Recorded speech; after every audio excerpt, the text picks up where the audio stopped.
Good afternoon, welcome back to Honeybee Farmstead. I'm Mel, and today we're doing something very different. We're in Pickering Brook, where we are focusing on our fruit tree game.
Shivers my timbies. Oh my gosh, Look out there on the hill, Mum. I know, I just put the window down so I can show everyone. Holy.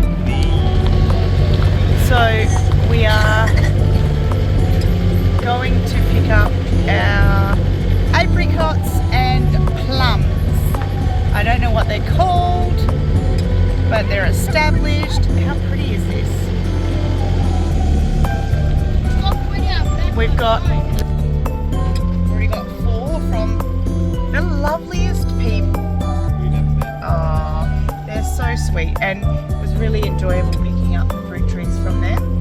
They were kind enough to let us film. So thank you, Roma and Angelo.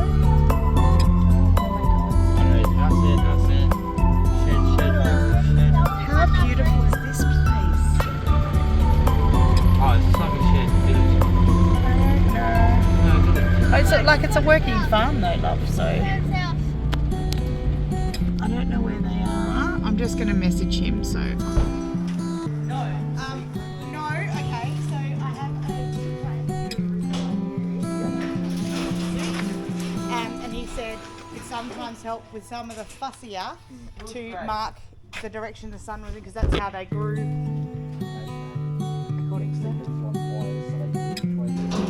Oh, right. Okay, yep, fair.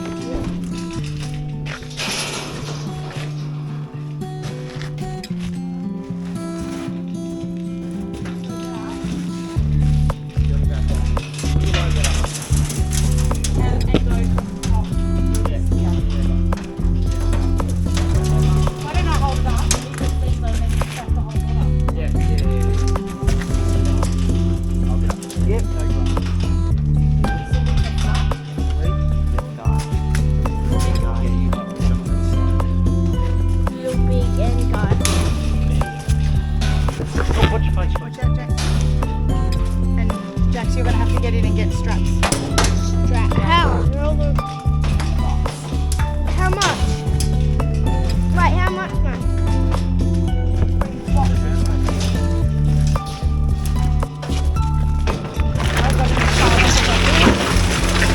Pop out, sweetie.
Let's go through the middle.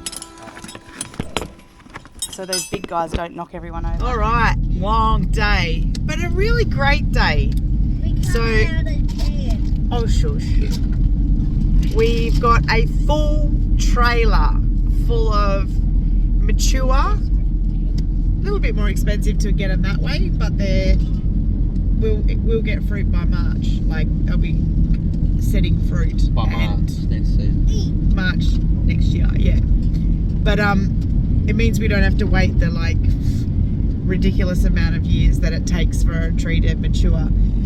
So we were around at the old house that we used to have, and yeah, I can announce it now, is now sold. We're in settlement times, so no more dramas there. But I was pretty sad to see the apple that we planted and the orange that we planted were in full fruit. It looked like they'd had a very good harvest. Yeah, I know, I can see them. Mob. Okay, I can see them. And Turn the camera around, have a look. well, they're well They're gone gone by now. the time we're I getting don't there. know. Please don't jump back out at us. So yeah, we have we had, you know, established them from little babies that we bought from, like, say, Bunnings, I reckon it was. Yeah. And so we thought we'd go a bit different this time. Let's get them already fruiting. So, but the good thing about it is when you're doing it, you get to meet some really lovely people. So we had a really nice chat to the people we got the peach trees off. They're a white-fleshed peach that grows quite large apparently, and is beautiful to eat. They really rate them. And it's a free stone, which means that, you know, the peach, when you cut it in half, you pop it open and the stone comes out nice and easy. So looking at that, like, you know, I like to do canning and all that sort of stuff. So it will mean that anything we're not eating fresh off the trees, the first few years I'm sure they will be very popular. We'll be able to can and all that sort of stuff. So, you know, I guess, and freeze dry. Oh my God, I'll be able to get a freeze dry now the house is sold. I'm so excited. How much would that be? It's a lot. It works out to be about 10 grand to get it from the US, the harvest right ones. But anyway, I am looking at freeze dryer options. So that's a good point. I know of Harvest Right, and I really like the idea of Harvest Right. A lot of homesteaders in America use it, but the postage to Australia is ridiculous, and I am a bit concerned about that, I'm not gonna lie. So what I would love is if you guys out there know of anywhere else, comments below, know of anywhere else to get, I want a decent size one. So I'd like to be able to loan it out to people like Alyssa and Paul at Rustic Groves, and all Corey and Amanda and that sort of thing. That would be nice to be able to help them put their harvest up as well. So yeah, basically hit me up with the best cost-effective freeze dryer. But anyway, I'll go back to the fruit trees. We got 4 of the very big peach trees, and he said, do you want me to prune them back? And I went, nah, they are really hanging out of the trailer, and when we get there I'll show you. And then we got 2 early fruiting plums and 2 late fruiting plums, and an apricot from that guy, the next guy. He was lovely too. I can't remember the name of the place, but I tell you what, they were all so lovely and supportive, and always offering, you know, for us to come back for advice if we need it and that sort of stuff. And the first people, they even gave us a box of avocados to take home with us. They're just really sweet people. So yeah, keep buying your fruit from places like that.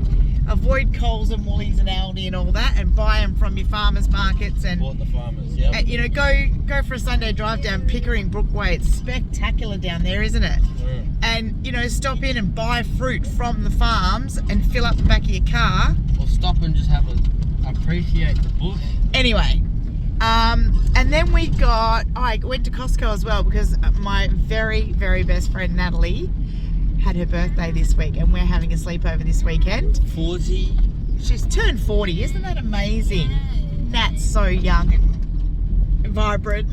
But yeah, so she's coming over for the weekend. we went to Costco and got a heap of like dips and pickies and a birthday cake for her. Are they sheep? I don't know what they are. Probably sheep. We are in farming land now. And at Costco, they were selling pears. What? Look at that black thing. It's probably a black sheep. What's a stump? Just shush. They were selling pears. So I got 3 different types of pears and an apple variety that I knew I wasn't getting from the last place. And the last place we went after Spring Hill, or whatever it was called, Spring Hill Orchard, Yeah. was called, I can't remember, but it's another fruit vendor in Jarradale. And funnily enough, the gentleman there was related. It was the brother of the lady at the first place. So that was really cool. And we bought apples Only there. brother, remember? Yeah, she's got like 5 sisters, but only 1 brother. That's right. But yeah, so I picked up an apple for Riz and Shona. You know, we've talked about them before. And I picked up a couple of apples for Alyssa and Paul while I was down there. And that's what we do, hey, the community spirit. And like, if I'm taking a trip, let them all know where I'm going and that I can pick stuff up for them. So yeah, that's it. It was pretty awesome. It's getting dark now though. We've got to get it home, and for the best hopes of keeping these guys alive and thriving, we're probably going to plant them out tonight in the dark. We'll get the dingo out there and dig the holes out again because we've had a lot of wet, so that the sand has come in. How much did we spend on it all up? What do you reckon? I don't want to talk about that. Give the base down. Come on, not the exact amount, but the base. Go down comments, alright? Yes. Guess the price. Guess the price. The closest gets a mention in the next video. To guess the entire amount I spent on the trailer. Now I'll have to, when I get home, I'll show you the trailer. Now it's full and all that stuff. But you know what? It's an investment in our future, and it's the next thing that we were meant to do, isn't it, Brock? Yeah.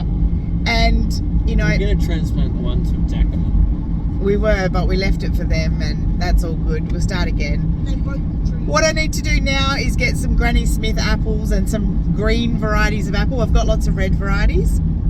I want to do persimmons, and now I know the trick. Did you know that persimmons need their dirt against their roots? If you're ever transplanting or like planting a persimmon out of a pot into the ground, you must leave the dirt against the persimmon roots, because as soon as that dirt falls away, that persimmon's going to die for sure. Deady bones. We learned that today. Cool tip. That's why we like getting out there. Yeah, meeting people, and they tell you cool things, and these guys know what they're talking about. So Gravel road, another one, man. yeah, I know. Better than them city roads, though. Oh god, yeah. We are overstimulated from all the city people, and just they're rude and inconsiderate. I was in Costco. I was pushing a trolley and I'm getting pushed around by like, I'm not gonna name Adults. like, Adults. yeah. And like, Adults. Like, I'm trying to keep mum's purse protected, like staying close, and I'm just getting bumped around. Like, They're so rude. I was like, no, I'm just gonna park up here and mum can go get the stuff and bring it back to the trolley, or the kids can run back and bring it back to the trolley. But it was, and then like I sit down on a public bench when we got food, stacked it up, like reorganised it so I could carry it out properly, and they're just giving me this weirdest, most like uncomfortable look. So we don't like going to the city at all, actually. Snobs. I mean, It's not just that.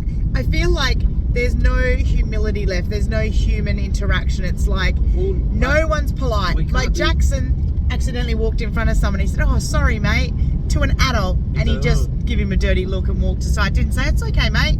Like, just inconsiderate, impolite, rude, like just horrible people. But like, I love being out here. But it's not everyone. It's not everyone in the city. Like, we No. have some good, Well, like, the nice people from the city, but like, yeah, predominantly. The majority of the people down there are like that. Like, and country, selfish. They all think about themselves. The and what- country you wave, you get a wave back. Like, you're in the shops, you get in someone's way, and they say, "Oh, you're alright, you're alright." Like, yeah, just kinder, gentler, nicer people. We've made so many beautiful connections and friendships since we've been here. Like, yeah, we ain't looking back. We are definitely never going anywhere near a city, put it that way. He doesn't even want to drive in the city when he's getting close to thinking about getting his license and stuff, so... No Swan River missions. Yeah, sorry guys, you ain't going to see that on his channel. We're going to go pick up Dad. Yeah, unless I'm driving, basically. Yeah. Stop fighting in the back there. Anyway, there was my little chat on the way home. I'm getting a bit bored. 4 or 5 hours of driving today. Yeah, we did some solid driving. But you know what? It's going to be worth it. What a great investment for the future. Lots of varieties for kids and grandkids and all that to pick and eat. Healthy foods. But yeah, we'll see you when we get home and we're offloading them and planting them. All right. We are home. And just to show you the gravity of the size of these suckers... There's our trailer. Hang on, maybe if I turn this. Yeah, okay, there we go. You got the dog food? That's the important bit for the dogs. There we go. So now I'm going to give these guys a water because we're going to make sure the roots stay nice and wet for planting tomorrow. Aren't they gorgeous? So see that plastic bag? That's the apples. They're bare rooted. I have to get them out tonight and put them in a bucket of water so that they have plenty of moisture. So the buds that are on this one, I don't think it'll, I mean, some of them might eventuate, but many might not. But what we're going to have to do is realise that maybe we won't get plums off these flowering ones here. But we have another 2 that are a late flowering plum. So there's an early and a late flowering plum. These ones here, these apples, these are 2-year-old trees.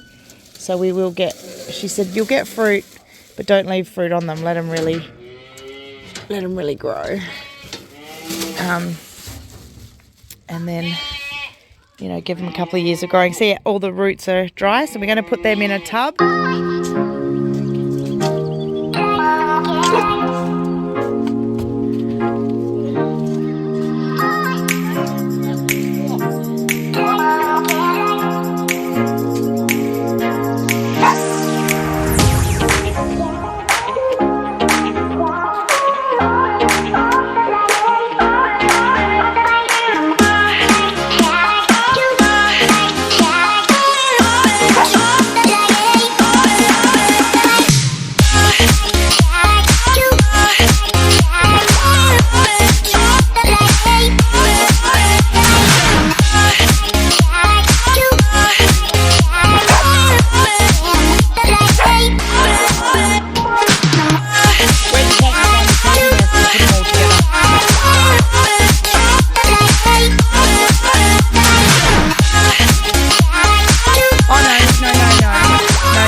So we've got the trees, we've got the dirt or compost, beautiful stuff as you saw just before, and a huge thank you to Riz for that.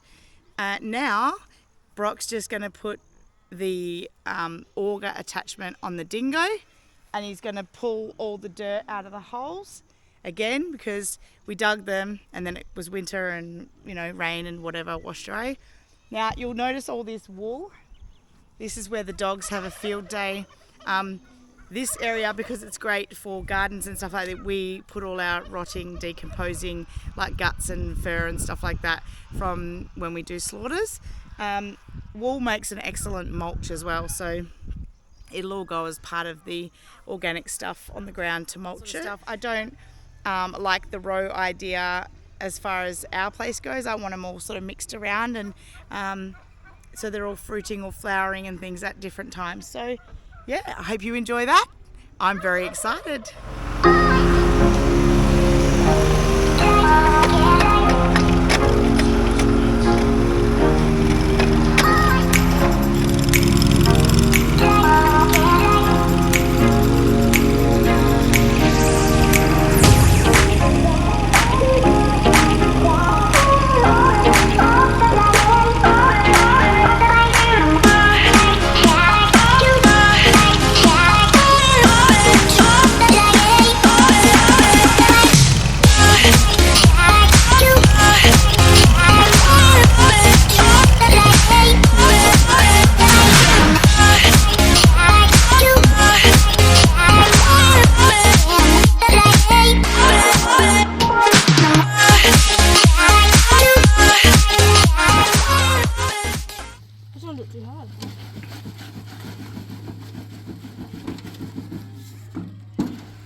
another one. Another wheelbarrow. So this, Another wheelbarrow, please, no? this fruiting tree, ooh, is an Apple. Jonathan apple.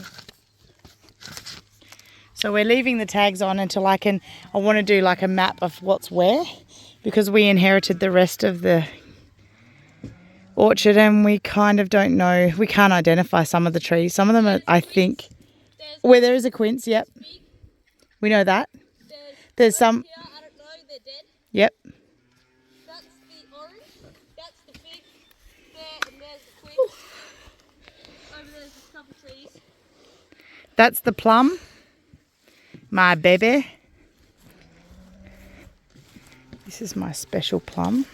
Mum, Oh, look, it's got a shoot on it. you know we're growing oranges by ourselves. Oh, look at this. Yeah, don't touch it. Don't touch it. Let it come back. Because the goats started decimate. Oh, there we go. New life on my plum. This thing was so super important to me. And reason Brock transplanted it in a previous video. So you could go and check that out if you wanted to. We are... Mum, the orange is thriving. This beautiful dirt. So rich. It smells so earthy and beautiful. It's not thriving, though. It is. That's what's going in the holes, because some of this area here is a little bit clay laden. So if we... It's not too bad, but it has a bit of clay in it. Riz said... It's not actually clay. It's a clay and sand substance. Yeah. But if we put some of that in the hole to begin with, it's feeding the plant. And then I've got to water it with some sea salt. Imagine, Brock, that would be awesome. What? So yeah. Sand substance for sucking water and keeping it. Yeah, but in summer it does the opposite. It saps the water from the tree. So you got to be careful that you don't have it too clay. Sorry. Look, you can hold it. Nah, in there now. Yeah, that's a peach. Guess what? Nat nearly went down this hole. That's a plum. That's a plum. Shush. Walk her over there into the grasses. Straight through. You're going to try and set her up. That's a pear. No, Brock, this That's an apple that I planted from seed, the next one down. And it may die. Then I think he put a pear in that one there. That's a... Where's the apricot? That's the apricot there, yeah? That little one. the little one over there, Mum. Yeah, that's, Then there's peach, peach, peach. Plum. By the way, we got that plum for free. No, we didn't. We got the apricot for free. My bad. The guy was really lovely. But yeah, how good's that? All right, check it out now. What's this one here, Brock? I don't know, Mum. I've just planted them out. That's a peach. We'll just see when it comes fruiting. That's a plum. That over there with the white is a different type of plum. That's a peach.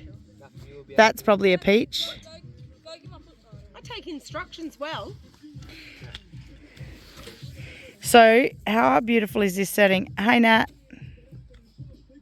So I told you guys that I was having the weekend with my bestie because it's her birthday week. And that's what we're doing. Brock and Jackson and Noah have been planting these for us while I milked and all kinds of things.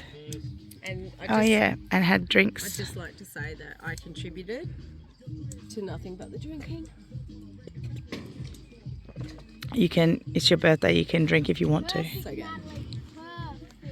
So Don't make dog poo. now we have, so you'll see some odd holes here, over there, and one down the bottom. We have 3 apples that are still down the house to plant, and we're staggering everything. So we've got different types of fruit in different places. This pear is dead. That's an apple there. They're spread out. Half dead. Where? Oh, the one that we, yeah. It'll come back, I think. I think if it had some of Riz's dirt, it would be better. But we'll mulch it and cover it with cow poop. It'll be all good. I'm digging this wide. This is a the plum. root ball won't fit. Oh, okay. Do you want a hand? I can't use that because Uh-oh. Whisper's running around the paddock. Uh-oh, something's happening down there, eh? Uh-oh. Something's happening down there. We need to go check on Whisper. We just heard Whisper running around, and then we heard the cow screaming heaps. What does that mean? Something's not right. Shall I go investigate? Are you not planting them too far below the root ball, are you? No, he said not to. He said from You the have dirt to. line. Yes. Yeah, So you are doing that? From the Okay, previous dirt beautiful. line, yes. Okay, good job, That's Brock. why I didn't put this one in so far, because the dirt line was right up. Okay. How exciting is this? No, In your thongs? Never investigate here. Advice. Farm girl to city girl. Well, we're getting there. I mean, sort of. All right, I'm accepting spiders. That's a start. Oh, that was Deirdre. What is happening right now? Oh, that was the ball. Okay, What do I do? let me give you some advice. Don't investigate a possible farm issue Right. In thongs. in thongs. Should I change to heels? Yes. Change to heels. I want to see that. All right, I'm going to go get my heels. I'm Because I gonna always video have it for the my people at the back. emergency. Emergency my investigating heels. emergency cow heels. I've always got them in the back of the car. You need Crocs with heels. Oh my god, that was She can't do it. So cringe. Okay, I'm getting so you I'm that gonna for your go next investigate birthday. nothing. That's what I'm getting you. Crocs. Matching Crocs. Let's do it. Let's do it. Matching high heel Crocs. Go on. So my Crocs have got your face on it, Oh, and your Crocs have got my face on it. but your freaking dog will chew them up. He will. He'll eat anything. We can't do that. We can't do that. But that's not. You look fine, Nat. Is that what you're worried about? No. Okay. It's just Oh, going to here say we something's go. happening. So, I need to go investigate. All right, Nat. Tell us what you. Getting my investigation boots on. Are you? I said, Gracie, come. Yeah, she's going to needs have to to. come She knows with what she's me. doing. Yeah, we're just going to investigate. Okay. Let's go. How do we get over the fence? You just no, you don't need to. Walk down and through the Yep, gates. got it. Yep. Don't worry about it. Whisper's out there, you're fine.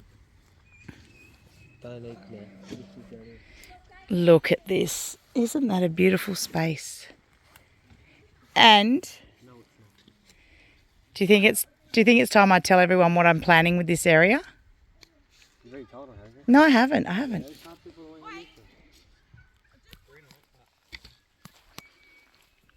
Okay.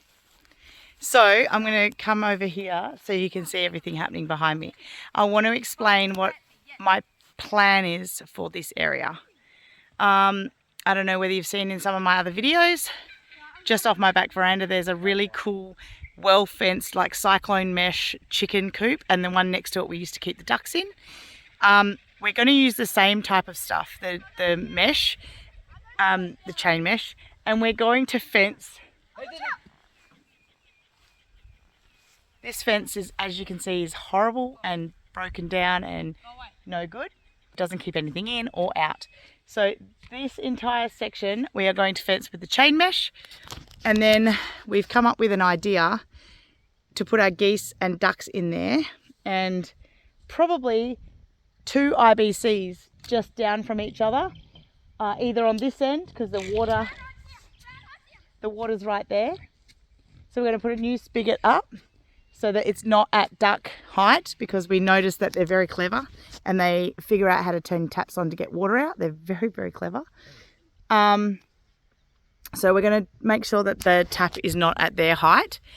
And then we're going to put the 2 IBCs with a nice wide, not too steep ramp that they can walk up. And those 2 IBCs or half IBCs are going to be full of water, and then they are going to be able to get down in the IBC, swim in it. Most of the time ducks and geese foul up the water, so it's really dirty because they clean in there and they poop in there and all that stuff.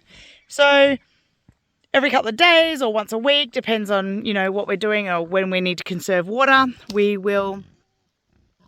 the little drain at the bottom is going to have like it's going to be adjusted so that the water that comes out of there is going to go into a smaller pipe, and off that main section, that's going to run down the middle of the one line of trees, or 2 lines of trees I should say, and on either side pipes are going to come out to the trees, specifically right to where they're growing. And then, you know, like once a week or twice a week, we turn the little tap and it will push out and it will gravity feed all the trees. So we're gonna get our aquaponics happening, and hopefully it'll solve a couple of problems. It'll mean the ducks always have nice fresh water to swim in, and all of the wastewater is used on watering our trees.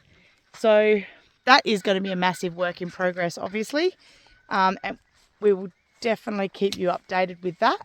Worms. In the clay. Isn't he cute? I'll put him in the hole. So can make our plants good.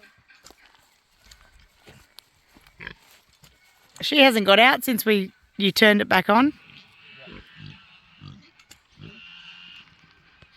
So what do you think of that? Wish us luck, because so far everything we've ever planted here, other than your typical spinaches and stuff like that, have not survived, have done very poorly. The soil is very different to what I'm used to at the other place, so it has been difficult. I've lost a lot of things that I loved dearly, and it's been tough. But I'm being very positive, and I hope this is going to work out. We're going to keep feeding these with the home biogas fertilizer that I'm going to set up. We're about ready to set up the home biogas, and then the fertilizer that comes out of it we'll be able to get up here too on the trees. We're also going to get a ton of mulch. We've found a place that will sell lupin mulch bales. So I also am going to collect as much cardboard as I can get my hands on to put around as a weed suppressant mat underneath the mulch, so that, yeah, it keeps it weed free and obviously encourages the worms up, all those sorts of things. But yeah, it's a bit of a cool project outside of cows all the time. So I hope you enjoyed that video. If you did, please don't forget to subscribe, give us a thumbs up or a comment below. We really enjoy those comments, and we get to see them all. We hit the bell. Oh, don't get me all muddy, thanks. It's the perfect playground for kids, isn't it? Hey? This is so like good. It's like clay. It is clay. Clay is like Play-Doh. Yeah. Thanks so much for joining us. We hope you enjoyed this video. Take care. Bye for now. And bye for now.